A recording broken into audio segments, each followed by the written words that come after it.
윤석열 대통령이 국정원에 대해서도 어떻게 보면은 채찍을 들었다 할까? 좀 심하게 가면 철퇴를 내렸다 할까? 이런 일이 벌어졌습니다. 국정원의 국장급 간부들은 다 1급입니다. 그 사람들이 한 27명 되는 것 같아요. 국정원. 근데 이 27명 전원에 대해서 대기 발령을 내렸다고 합니다.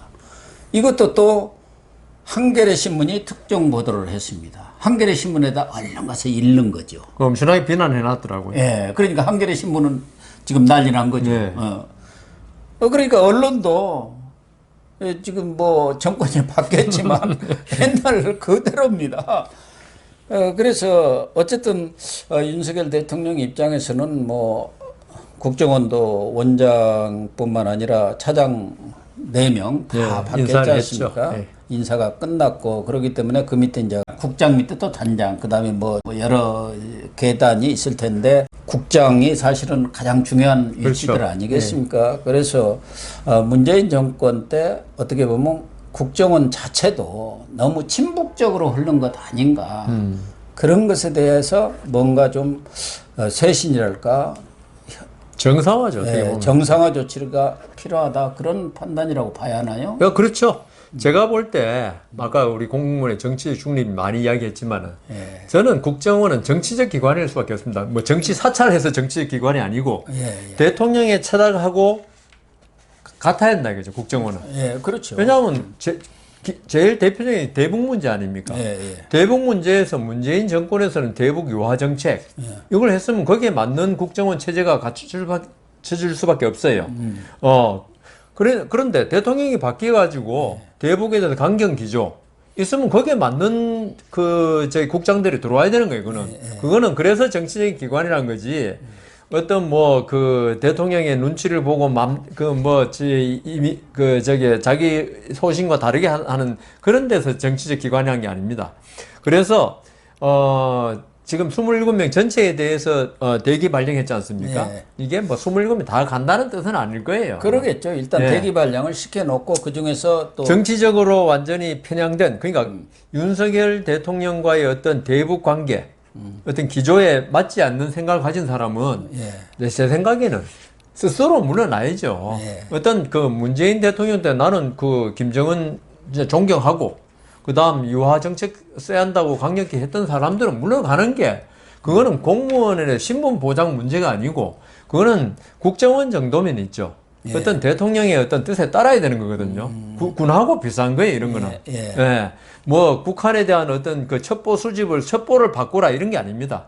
어떤 전체적인 국정원의 나아갈 방향, 요게 맞는 사람이 국장을 하고, 그다음 통솔을 하고, 자기 국에 대해서. 이런 게 맞지 않습니까? 이 때문에 한겨레 신문 같이 그냥 거의 자극적인, 제목을 달았더라고요. 전 정부에 전혀 없었던 일이다.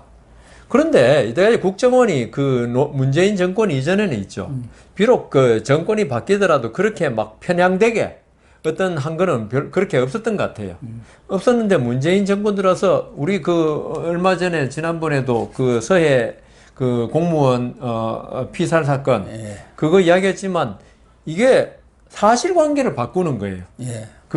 대통령의 어떤 정치적인 그게 맞춰서 전에 그랬잖아요. 대통령의 어떤 정치 철학에 맞춰서 그리고 대북 간에 맞추는 어떤 이념을 가지는 건 괜찮지만 사실관계까지 왜곡하는 거 이거는 국정원이 할 일이 아니다 이거죠. 국정원은 어떤 사실관계는 정확히 전달해 주되 대통령의 어떤 정치 철학에 맞춰서 어떤 활동하는 게 국정원이지. 그래서 이 27명에 대해서 아마 검증을 할 겁니다. 그러겠죠. 이분들이 얼마나 왜곡을 시켰느냐. 우리 탈원전 문제도 있죠. 저는 문재인 대통령이 탈원전 하는 걸 자체를 비난한 게 아닙니다. 그 탈원전을 하기 위해서 원전 경제성 평가까지 완전히 왜곡시키는 거. 이런 건 안 된다는 거죠. 그래서 저는 국정원에 이번에 27명에 대해서 검증을 한다는 거 있죠. 저는 문재인 대통령이 윤석열 대통령이 나하고 정치 철학이 틀리다. 단순히 이것만으로 바꿔서는 되는 게 아니고요.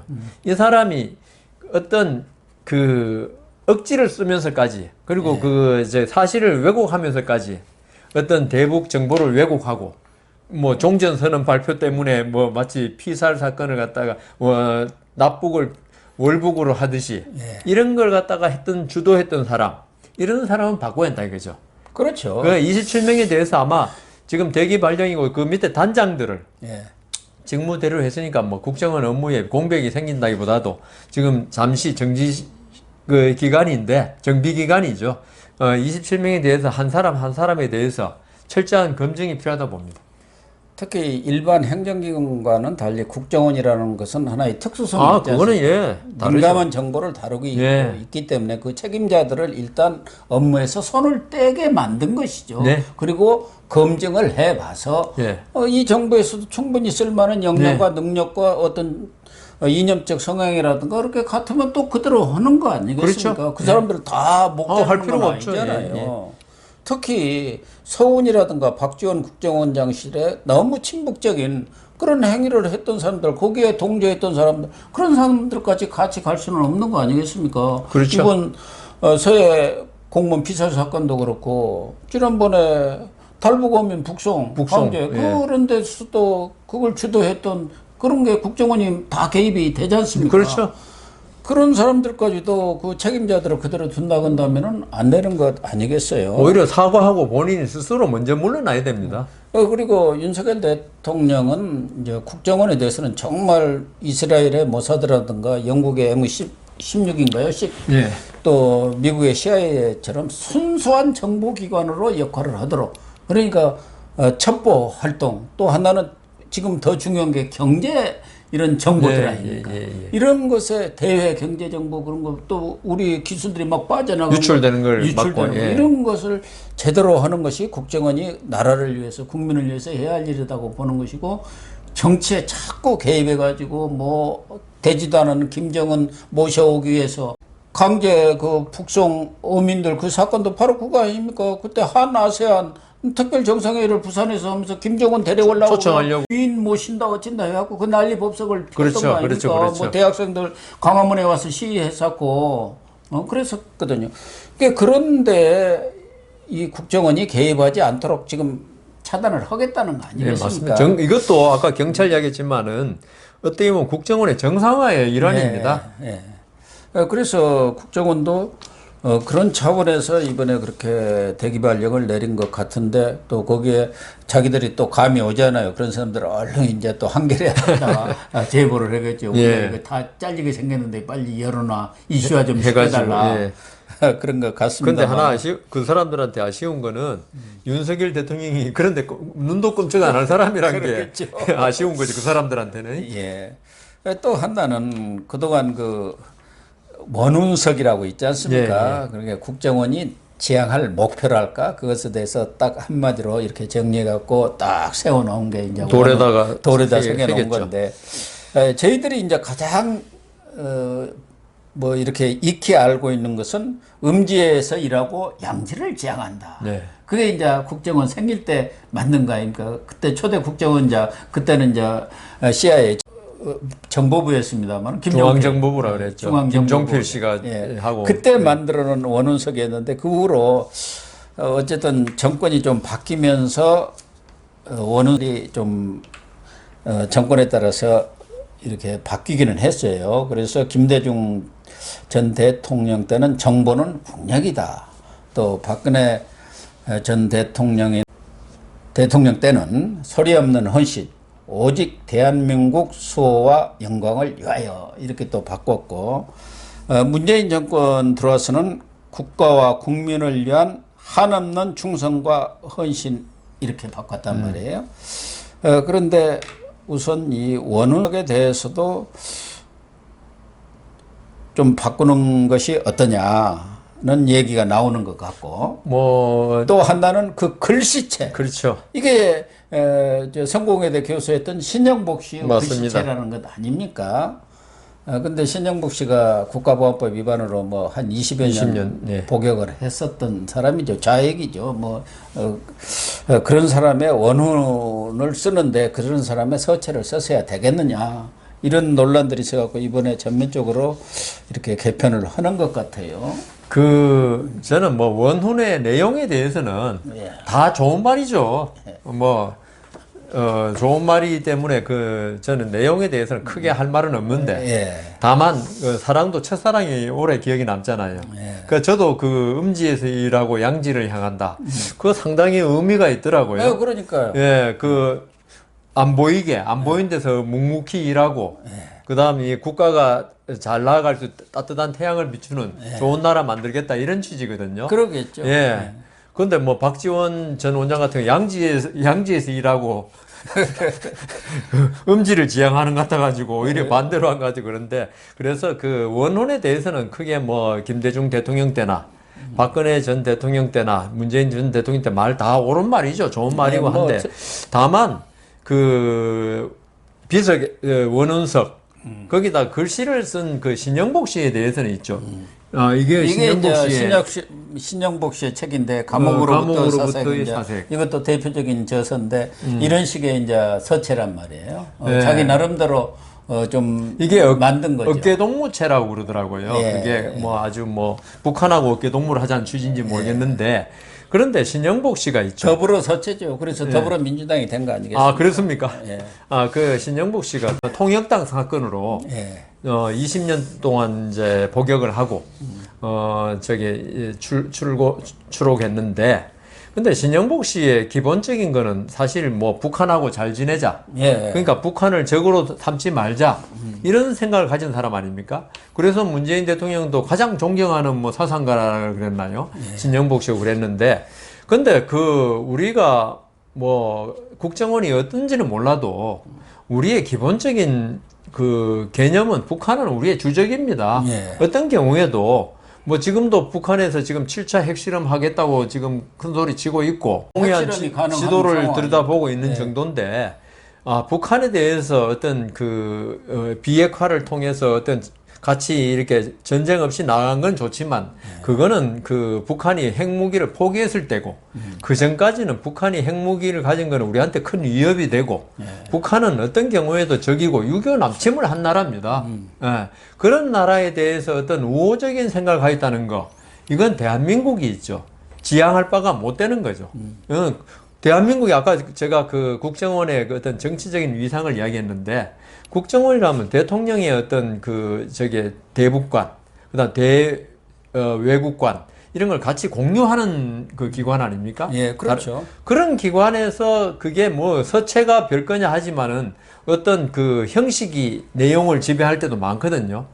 외양이 내실을 지배할 때도 많기 때문에 신영복 씨의 글은 나중에 제 생각에는 다시 바꾸는 게 그건 옳다고 생각합니다. 그 당시에도 말이 많았었죠. 많았죠, 사실은. 신영복 씨 글체를 북한 간첩 때려잡는 국정원에서 원운석에 쓴다는 게 말이 되느냐 하는데 박지원이가 또 국정원장 하면서 바꾼 건데 바꿨죠. 얼마나 또 정치적인 사람입니까? 문재인 대통령이 신영복을 제일 존경한다 그러니까 거기에 또 비율을 맞추기 위해서 한 사람 말아 올린 게 서체까지 쓴 거 아닙니까? 어떻게 보면 말이 안 되는 거죠. 예.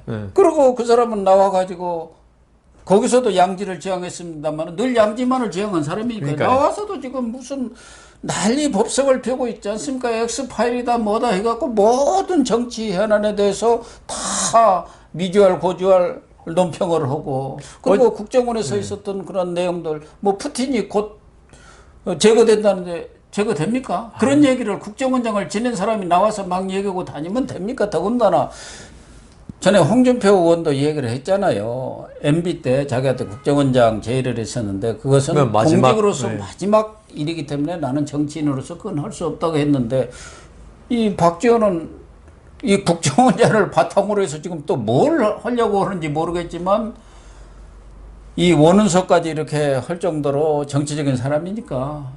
그러니까요.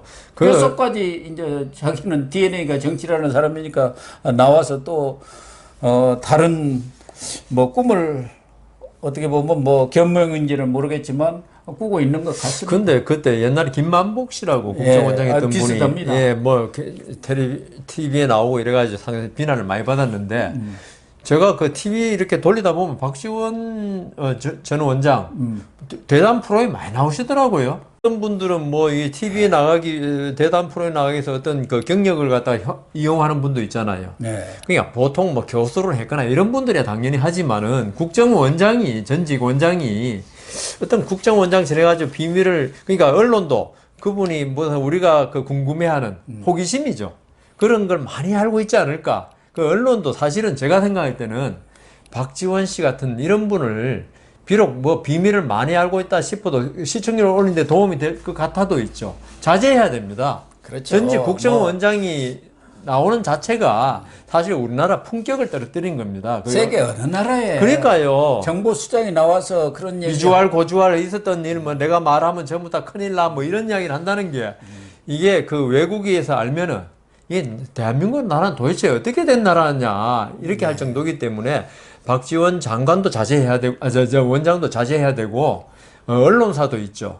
계속 불러가지고 그냥 그 저기 국민들이 호기심 가질 만한 이야기를 끌어내는 그런 용어로 오는 걸 갖다가 자제해야 됩니다. 예, 언론사 입장에서는 속된 말로 장사가 좀 장사가 되니까. 되죠. 박지원 불러가지고 말도 재밌게 하고 얘기하고 또 박지원은 지금은 대중정치 시대가 아니고 방송 시대 어떻게 보면은 인터넷 시대 이러기 때문에 SNS 정치를 그동안 계속 하는 사람 아닙니까? 거기다가 권력은 마이크로부터 나온다 이런 생각을 지금 갖고 있는 분이에요. 그것도 사실이 그렇고 본인이 많이 이용했고요. 그 자기가 나와갖고 마이크 대통령이 되겠다 그런 얘기를 공공연히 뭐 하고 다니는 것 같아요. 그래가지고 그 마이크 대통령 돼가지고 그 다음에는 나름대로 호남에 지금 무주공산이거든요. 맹주로 또 맹주도 없고 아무도 없어요. 이낙연이도 지금 미국으로 그러니까요. 어떻게 보면은 좀 도피를 했다 할까 그런 느낌도 들 정도로 지금 미국 가 있지. 마이크 대통령이고 진짜 대통령 하려는 거 아니에요?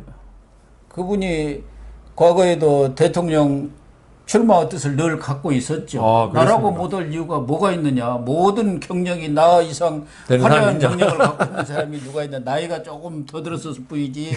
뭐 지금 여러 가지 상황으로 봐서는 여건으로 봐서 또 건강도 대통령을 못할 이유가 없다 이런 생각을 하고 있었고 저는 이런 상태로 가면은 또 2024년에 아마 총선에 목포에 또 나와가지고 나오겠죠. 혹시 당선되면은 아니 내가 이제 국회의장은 해야지 적어도 대통령을 못 되더라도 아마 그런 생각을 갖고 있습니다. 그분이 하려는 게 원래는 이제 대통령은 조금 뭐 여러 가지 그렇죠. 그러니까 총리는 농담했습니다. 꼭 하고 싶어 했거든요. 아. 아주 국무총리를 하고 싶어 했습니다. 근데 그것도 지금 안 됐어요.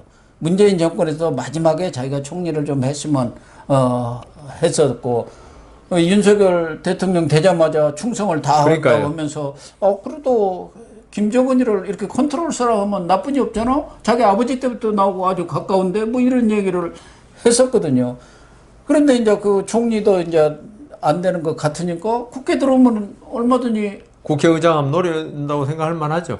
할 수 있죠. 다선에다가 예. 경력이 진짜 나보다 화려한 사람이 있냐 하면서 아니 2024년에 저는 뭐 이 원내 구조가 바뀌리라고 보지만 바뀌지 않고 만약 민주당이 다수당이 되었다. 박지원만한 사람 없습니다. 국회의장을 그런 역량이 있는 사람이 없어요. 그렇죠. 그러니까 얼마든지 할 수가 있습니다. 그러니까 나름대로 꿈을 꾸고 있다니까요. 견몽이어서 그렇지. 그래서 그 방송에 그렇게 열심히 출연하시는구만. 예. 그래서 윤석열 대통령도 박지원을 잘 알기 때문에 그 사람이 국정원장을 하면서 어떤 일을 했으리라는 건 뻔한 거 아니겠습니까? 그래서 거기에 1급들 다 오케이. 예. 열중셔 이런 거예요. 고 교수님 말씀 딱 들으니까 이 27명에 대해서 이렇게 한 게 당장 전부 다 풀려버리네요. 예. 의문이. 그런 거 아닌가 그런 생각이 듭니다. 예. 그래서 뭐 정권이 완전히 여야로 바뀌었는데 그렇게 특히 이런 국정원이라든가 경찰도 마찬가지고 검찰도 마찬가지고 이런 권력기관에 대해서는 어떻게 통제를 하고 견제와 균형을 하느냐 이건 그렇죠. 권력자로서의 아주 중요한 일 아니겠습니까? 가장 중요한 일 중에 하나입니다. 예. 그래서 이번에 그런 조치가 취해진 거 아닌가 이렇게 보여지는데 한겨레 같은 데서는 지금 뭐 아주 우리 큰일 났다는 듯이 지금 속된 말로 호들갑을 떨고 떨고 있어요. 있는 것 같습니다.